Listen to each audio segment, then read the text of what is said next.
जी हाँ, नमस्कार। स्वागत है आपके अपने यूट्यूब चैनल शुभ ज्ञान वाटिका पर। जैसा कि हम लोग हिंदी व्याकरण में अध्यायवार विस्तृत अध्ययन सीरीज कर रहे हैं, इसी परिप्रेक्ष्य में जो आज का हमारा प्रकरण है, वाक्य रचना है। इससे पहले हम लोग हिंदी वर्णमाला का वर्गीकरण एवं उसका विस्तृत अध्ययन कर चुके हैं तथा शब्द, शब्द रचना, शब्द रूप आदि का अध्ययन कर चुके हैं। जो आज का हमारा अपना टॉपिक रहेगा, जो प्रकरण है, वो वाक्य रचना है। वाक्य क्या है, वाक्य के भेद क्या क्या हैं, इस पर हम लोग आज विस्तृत अध्ययन करेंगे। तो आइए शुरुआत करते हैं वाक्य रचना की, कि वाक्य क्या है। देखते हैं कि वाक्य क्या है। वाक्य पदों का व्यवस्थित समूह है जिसमें पूर्ण अर्थ प्रदान करने की शक्ति हो, उसी को वाक्य कहते हैं। अर्थात दो या दो से अधिक शब्दों के समूह को वाक्य कहते हैं, जो कि सार्थक अर्थ प्रदान करे, जिसमें एक कर्ता और एक कर्म की उपस्थिति हो, वह वाक्य कहलाता है। वाक्य रचना, कि वाक्य कैसे बनता है, वाक्य की रचना कैसे होती है, तो हम लोग देखते हैं कि वाक्य के दो आवश्यक तत्व होते हैं। एक उद्देश्य, एक को उद्देश्य कहते हैं और एक को विधेय कहते हैं। अर्थात जिसमें एक उद्देश्य और एक विधेय है, उसी को हम वाक्य कहते हैं। उद्देश्य से तात्पर्य है कि कर्ता, यानी कि कार्य को करने वाला, जो कार्य को कर रहा है उसे कर्ता कहते हैं, यानी कि उद्देश्य कहते हैं। और कर्ता के अतिरिक्त जो कुछ भी बच जाता है उसे हम विधेय कहते हैं। अर्थात जो कर्ता द्वारा किया जा रहा है उसे हम विधेय कहते हैं। इस प्रकार हम देखते हैं कि वाक्य में दो मुख्य तत्व होते हैं, कर्ता और क्रिया। विधेय कर्ता द्वारा किया गया कार्य विधेय कहलाता है। जैसे यहाँ पर हम उदाहरण द्वारा देख लेते हैं, उदाहरण द्वारा देखते हैं, वह जाता है। वह क्या है, ये कर्ता है, और जाता है जो क्रिया है। वह कर्ता, जाता है क्रिया है, इसे हम वह को उद्देश्य कहेंगे, जाता है जो ये हमारा विधेय होगा। अब वाक्य के भेद, जब हम वाक्यों का वर्गीकरण करते हैं तो पाते हैं कि वाक्य का जो वर्गीकरण है वो दो आधार पर होता है। रचना के आधार पर वाक्य और अर्थ के आधार पर वाक्य। यानी कि वाक्य दो प्रकार के होते हैं, रचना के आधार पर वाक्य और अर्थ के आधार पर वाक्य। अगर ये देखा जाए कि रचना के आधार पर वाक्य तीन प्रकार के होते हैं, सरल वाक्य, संयुक्त वाक्य और मिश्र वाक्य। मिश्र या मिश्रित वाक्य कहलाते हैं।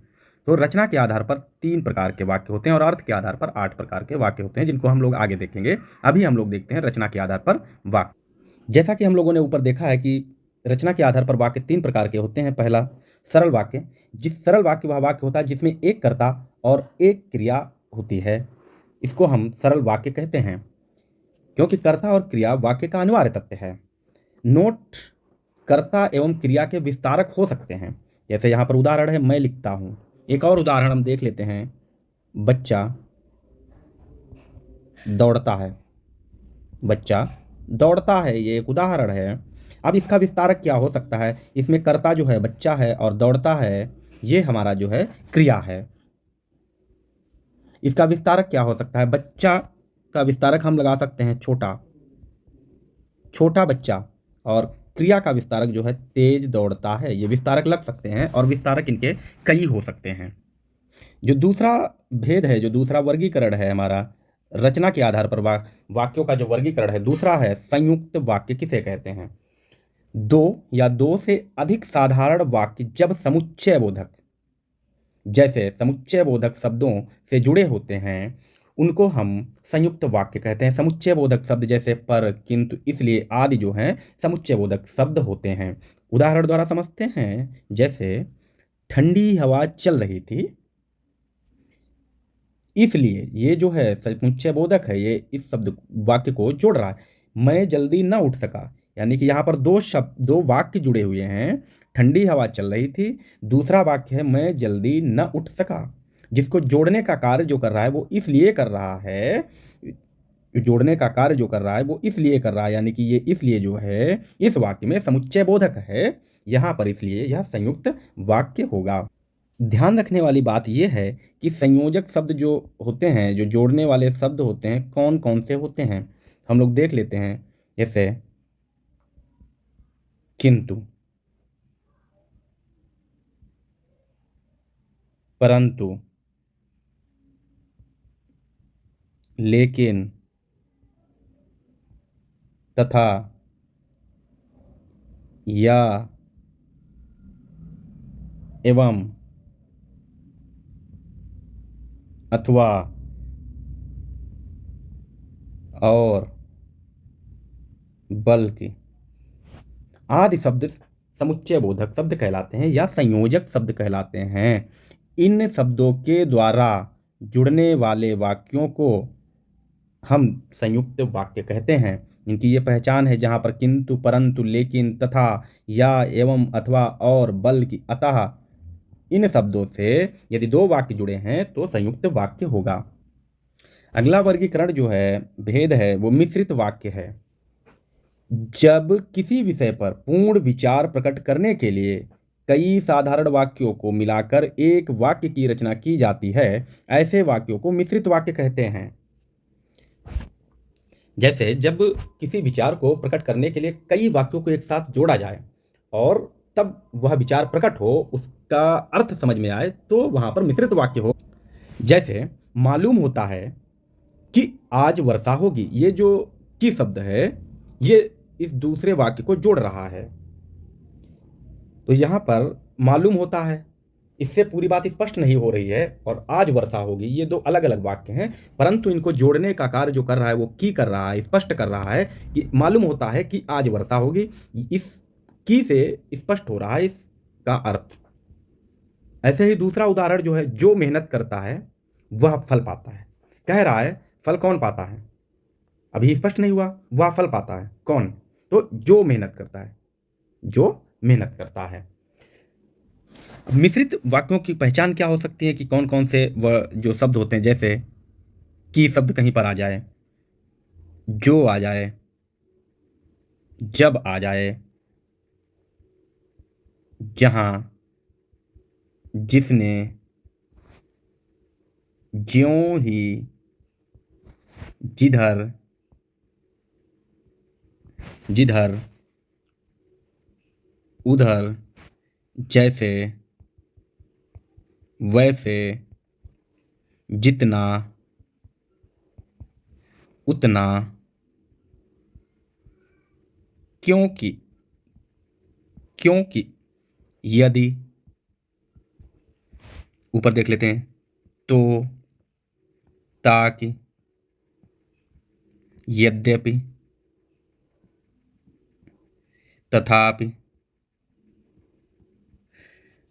आदि शब्दों से जुड़ने वाले वाक्य मिश्रित वाक्य कहलाते हैं। जो हमारा वाक्यों का वर्गीकरण था वो दो प्रकार के वाक्य थे। रचना के आधार पर वाक्य हम लोग देख चुके हैं, जो कि तीन प्रकार के होते हैं, सरल वाक्य, संयुक्त वाक्य और मिश्रित या मिश्र वाक्य होते हैं। दूसरा जो वाक्यों का वर्गीकरण है, जो भेद है, वो अर्थ के आधार पर वाक्य। अर्थ के आधार पर वाक्य 8 प्रकार के होते हैं: विधानवाचक वाक्य, इच्छावाचक वाक्य, आज्ञावाचक वाक्य, निषेधवाचक वाक्य, प्रश्नवाचक वाक्य, विस्मयादिबोधक वाक्य, संकेतवाचक वाक्य और संदेहवाचक वाक्य।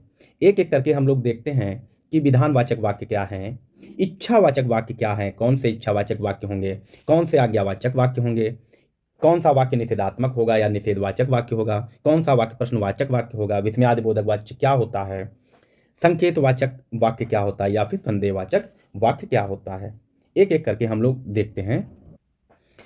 पहला हम लोग देखेंगे विधानवाचक वाक्य क्या है। विधानवाचक वाक्य क्या है? विधानवाचक वाक्य जो एकदम ट्रुथ हो, यूनिवर्सल ट्रुथ जो होता है, उसे हम विधानवाचक वाक्य कहते हैं।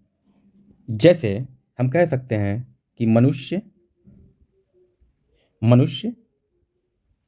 विवेकशील प्राणी है, या विवेकशील जीव है, कहो जीव है, प्राणी है, बात एक ही है। ये विधानवाचक है। जैसे सूरज पूरब से निकलता है, नदी बहती है, सारा कुछ विधानवाचक है। अगला जो वर्गीकरण है वो इच्छावाचक है। इच्छावाचक वाक्य क्या होता है? ऐसे वाक्य जिनमें किसी की इच्छा या शुभकामना या आशीर्वाद जैसे शब्द दिखाई पड़ते हैं उन्हीं को हम इच्छावाचक वाक्य कहते हैं। जैसे तुम अपने कार्य में सफल हो, तुम आने वाली परीक्षा में उत्तीर्ण हो, ऐसी मेरी कामना है, ऐसी मेरी इच्छा हो रही है। तो इस प्रकार के वाक्य जो कहलाएंगे वो इच्छावाचक वाक्य कहलाएंगे। क्या क्या हो सकता है इसमें? इच्छा प्रकट हो रही हो, शुभ कामना दे रहा हो कोई, शुभ कामना दे रहा हो कोई, आशीर्वाद जहाँ पर दिया जा रहा हो वहाँ पर क्या होगा? इच्छावाचक वाक्य होगा। तीसरा जो वर्गीकरण है, जो विभाजन है, वो आज्ञावाचक है। तीसरा वर्गीकरण जो है आज्ञावाचक है। आज्ञावाचक वाक्य कौन कौन से हो सकते हैं? क्या होगा आज्ञावाचक वाक्य? ऐसा वाक्य जिसमें आज्ञा प्रकट हो रही हो, प्रार्थना या उपदेश का अर्थ प्रकट हो रहा हो, उनको हम जो है आज्ञावाचक वाक्य कहेंगे। जैसे हमेशा सत्य बोलना चाहिए, इस आज तुम खेलने मत जाना, इस प्रकार से यहाँ पर क्या है? आदेश दिया जा रहा है कि खेलने मत जाना, आपको पढ़ना है, आने वाली परीक्षा आपको उत्तीर्ण करनी है। इस प्रकार के जो वाक्य होंगे उनको हम आज्ञावाचक वाक्य कहेंगे। चौथा जो विभाजन है, जो अर्थ के आधार पर चौथा वाक्य होता है, वो निषेधात्मक वाक्य होता है। निषेधात्मक का मतलब होता है मना करना, किसी कार्य को मना करना। जहाँ पर नहीं, ना आदि शब्द आएंगे वहाँ पर निषेधात्मक वाक्य होगा। जैसे आपको बारिश में नहीं भीगना चाहिए, इस प्रकार से जो वाक्य होंगे, तुमको शाम को नहीं खेलने जाना चाहिए, ये वाक्य निषेधात्मक वाक्य की श्रेणी में आते हैं। अगला जो विभाजन है वो प्रश्नवाचक वाक्य है। प्रश्नवाचक वाक्य क्या होता है? कि जिसमें प्रश्न चिन्ह दिखाई दे, प्रश्नवाचक वाक्य होगा। जिसमें किसी के बारे में कोई कुछ पूछ रहा होता है, उनको ही हम प्रश्नवाचक वाक्य कहते हैं। जहाँ पर प्रश्न की उत्पत्ति हो रही हो, प्रश्न हमको प्रकट हो रहा हो, वहाँ पर हम प्रश्नवाचक वाक्य कहेंगे। जैसे कि वह कौन है, कौन है, वह क्या है, वे ऐसा क्यों कर रहे हैं, इस प्रकार के सभी वाक्य प्रश्नवाचक वाक्य कहलाएंगे। अगला जो विभाजन है, छठा जो विभाजन है, अ, विस्मयादि बोधक वाक्य। विस्मयादि बोधक वाक्य क्या होते हैं? विस्मयादि बोधक वाक्य जिनमें आश्चर्य हो, किसी कार्य को आश्चर्य प्रकट हो, हर्ष प्रकट हो, विस्मय प्रकट हो जाए, शोक हो, घृणा आदि प्रकट हो रहा हो, उन्हीं को हम विस्मयादि बोधक वाक्य कहेंगे। जैसे वाह तुमने कमाल कर दिया, वाह हम मैच जीत गए, अरे वाह वह उत्तीर्ण हो गया। इस प्रकार के जो वाक्य होंगे वो विस्मयादि बोधक वाक्य कहलाएंगे। अगला जो विभाजन है वो संकेत वाचक वाक्य। संकेत वाचक वाक्य जिनमें संकेत प्रकट हो रहा हो या संदेह संकेत प्रकट हो रहा है या फिर शर्त प्रकट हो रही हो, तो वहाँ पर जो है संकेत वाचक वाक्य होगा। जैसे कहा जाए कि आपकी आज्ञा हो, आपकी आज्ञा हो तो मैं जाऊं, मैं जाऊं। क्या कर रहा है? संकेत कर रहा है कि यदि आपकी आज्ञा हो तो मैं जाऊं। ये अगला जो विभाजन है, आठवां जो है, अंतिम है, संदेहवाचक। संदेहवाचक वाक्य वहां पर होता है जहां पर किसी बात का संदेह उत्पन्न हो रहा हो, प्रकट हो रहा हो, वहां पर संदेह वाचक वाक्य होगा। जैसे हम कह सकते हैं कि शायद जो शब्द होगा, जैसे शायद आज बारिश हो, शायद आज बारिश हो। शायद यहाँ पर संदेह है, अभी होगी या नहीं होगी ये स्पष्ट नहीं हो रहा है, परंतु संदेह बना हुआ है, इसलिए यहाँ पर संदेहवाचक वाक्य होगा। ठीक है, इसी के साथ हमारा जो टॉपिक है वाक्य रचना वो समाप्त हो गया है। वीडियो अच्छा लगा हो तो प्लीज़ लाइक करें, शेयर करें दोस्तों में, और चैनल को सब्सक्राइब करें ताकि आने वाली सभी वीडियोज़ की नोटिफिकेशन आप लोगों को प्राप्त हो सके। बहुत बहुत धन्यवाद देखने के लिए।